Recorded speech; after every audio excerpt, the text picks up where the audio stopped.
Hey everyone, welcome to Therapy Talks with Antonia. Today's topic is common marital issues. So as you know, married couples, they have problems. And that's okay because you're married, you're with that person for the rest of your life. Ever so often you're gonna clash. So let's talk about 5 common problems that married people usually experience that are treatable.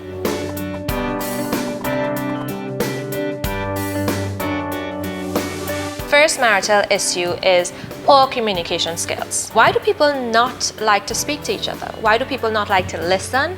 I don't know. So the first problem that most married couples come in for is because of false assumptions, not being able to get their voice across, not being able to be heard. Listen, if you want your marriage to work, you don't just have to talk, you have to listen. And you have to listen effectively. You have to listen with a goal of compromising and getting to a resolution. Silence is not your friend.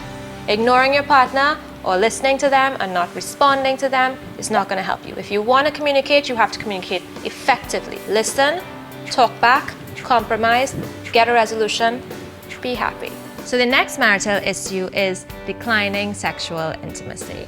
So why people think that when you get married you can't have sex? You can. You just have to schedule it in because you're very busy now. You have a lot going on. And yes, I said schedule it in. Put it into your book and tell your husband, have sex with me now. Have sex with your wife. If you want to have a good marriage, you have to have a holistic marriage, which means not just good communication, not just spending time with them, but being intimate with them. Spending that time physically and emotionally connecting.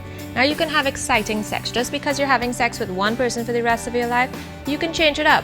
Experiment, try new things, try new places.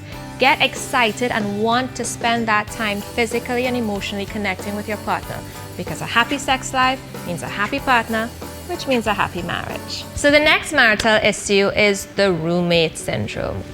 What is the roommate syndrome? It's when you feel like your partner is your roommate. They're not your husband, they're not your wife, they're your friend, and you all live together, you don't have sex, you don't talk, you just communicate about the basic, hey, how was your day, everything is good.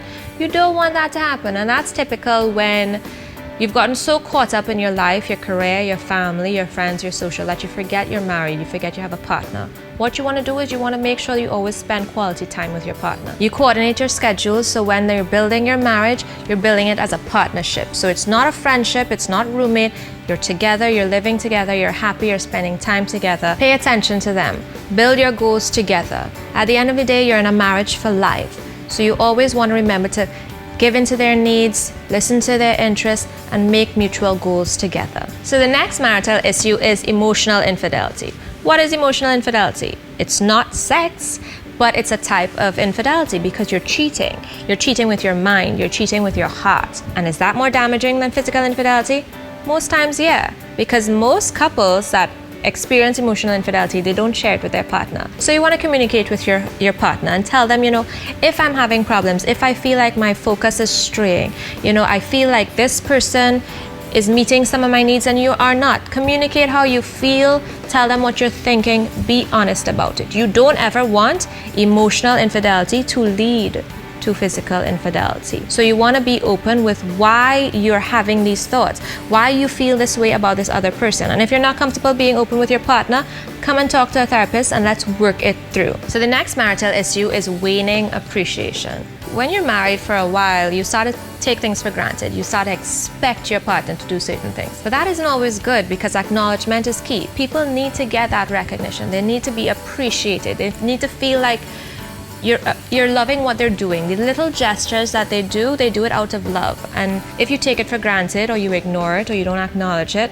sometimes they want to stop because what's the point of doing it? You're not paying attention. You don't agree with it. You don't like it. When there's an absence of love, when there's an absence of recognition and that positive attention, conflict tends to arrive because ever so often couples need to be able to say that, what? You make me happy. You do things that I love, and thank you for that. Thank you for viewing Therapy Talks. That's the end of this week's topic. If you need any information, feel free to call me at 798-4261 or 283-HELP, or send us a message at our website, www.therapalconsultants.com. I look forward to hearing from you. If you want any more topics discussed, also send me a message for that. Thank you. Have a blessed day.